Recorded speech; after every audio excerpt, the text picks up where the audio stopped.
abagala Pinky bafan ba Pinky bamusaiga Pinky abanjagala mwenna mbabuzaako how are you doing nsubire muli bulungi. A lot of you bali mulowooza sili fine because ufuna nnyo ebibuuzo nti Pinky are you fine I am fine. My major reason today ensonga enkulu is kirombe kya zaabu natadde oluyimba olupya baluyita kirombe kya zaabu nagitaddeyo video ku YouTube channel yange. Besides the song, I want to clear some statements zemwateeka ku air.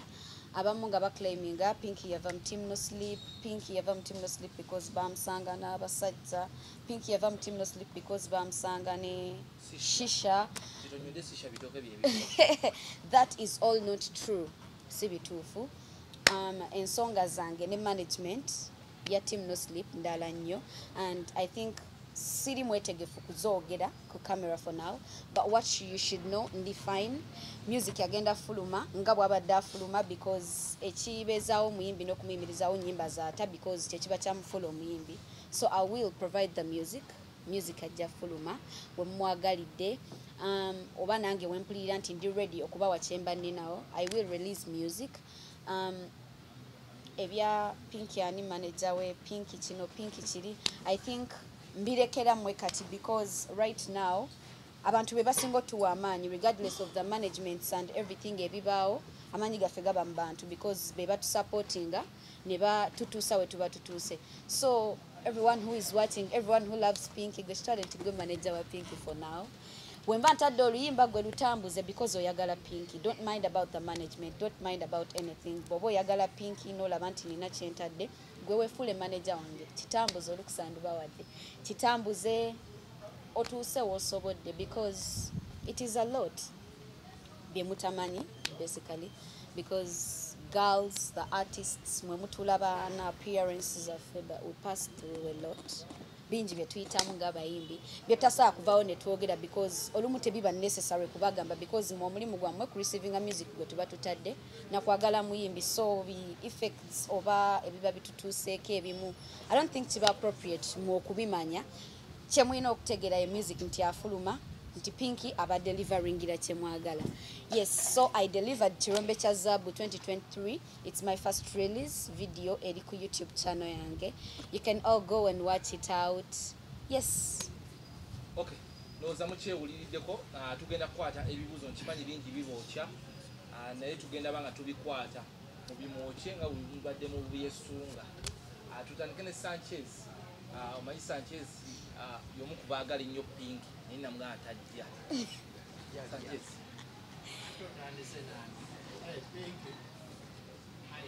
I'm fine.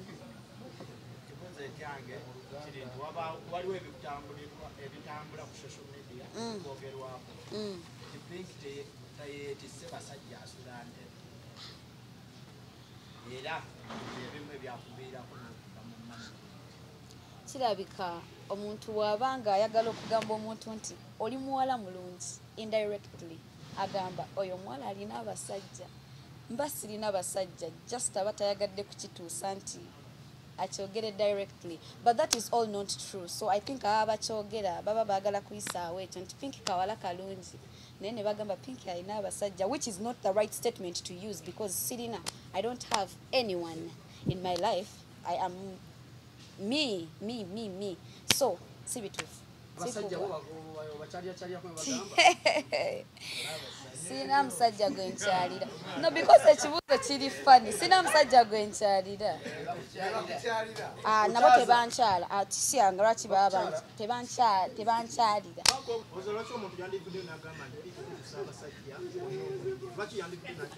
Si buli muntu akubeera kumpi oba si buli muntu akulaba nti akwagala, so buli omu alina freedom of speech. Asobola okwogera kyayagala, tewali asobola mugaana.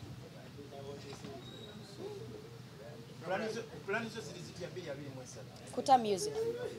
Kale so katono twabadde ku nsonga kwanika mukono so banga buli omu asobola olondebwa buze ekibuuzo naye lwakuba naawe ombuuzizza saagala kukubuuza, but nkugambye omuyimbi siriwo, sita music, so tufokasinge ku music n'omuyimbi.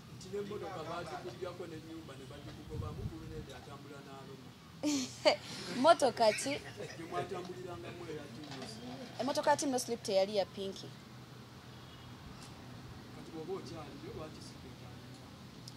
Bwe mba nkyali yewa mu statement gye nkoze njogeddeko ku kigambo nti Pinky akyali mu Team No Sleep. Oba yavaayo? Sikugambye oba gye ndi oba navaayo, nkugambye focusinga ku music gwe ngenda okuta, tofa ku label ki efulumye kuba lwe walabye olupya lwafulumidde mu TNS. So tofa ku label ki efulumidde mu luyimba lwe mba nkoze. Just focus on the artist and the music I'm going to release. Do you have a management?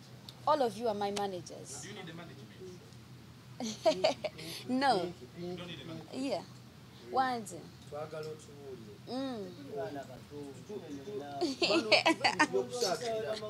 Tewali asaaga.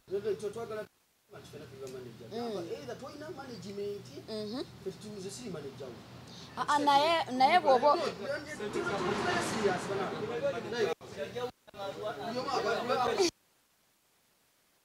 bookings enamba naziteekayo ku social media platforms zange. If you need to book me, kuba enamba eri ku social media platform yange.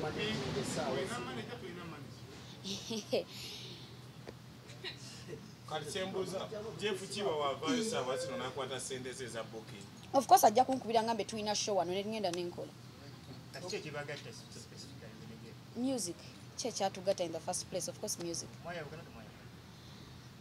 Muwulira mwene ekyo mwagala okiwulira naye temugenda kukiwulira.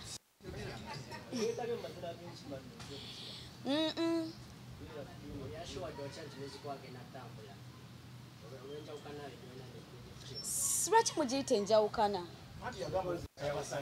I've told you it is not true.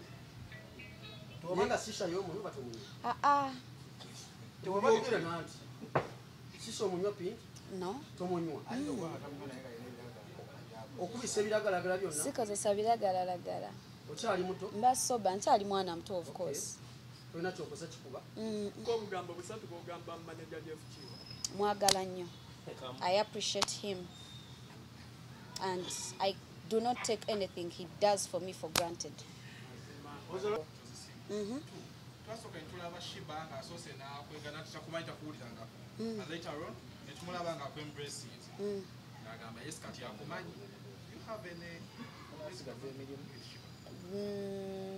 Not yet. Not yet, but with time.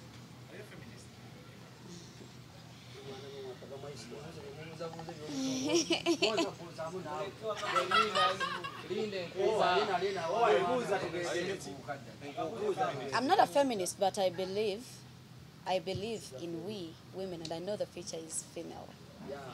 Yeah. Did you look up on Shiba by living tennis? Did I link up with? No. Walabira ku Shiba. Now ukuleka wo Jeff ne TNS. Oba ye inspiring ze nola anti Shiba diagenze yakikoze shimbere. Nedda. No. Pinky buli kyakola kikola kulure and nkikola kura future yange na career yange because mwete munsinga kweyagaliza. So buli kyenkola nkikola out of ekirungi kyendaba kyenyinza ofuna mu kintu. Nendabe kube eriri brighter. Tugende mu one on one. Ebya management mbiteeke ebbali muwagire omuyimbi ne music gwe ngenda okuta regardless signature kye efulumiddemu nze mbawadde olukisa mwena muli ba manager bange. So ge olaba olimba lwa Pinky ngaluze nsaba busabi. Lutambuze, do not mind about ani alufulumiza ani alutadde lufulumiddemu logo ki so long as omuyimbi yalutadde. Alina ekibuuzo? Eddie alina ekibuuzo.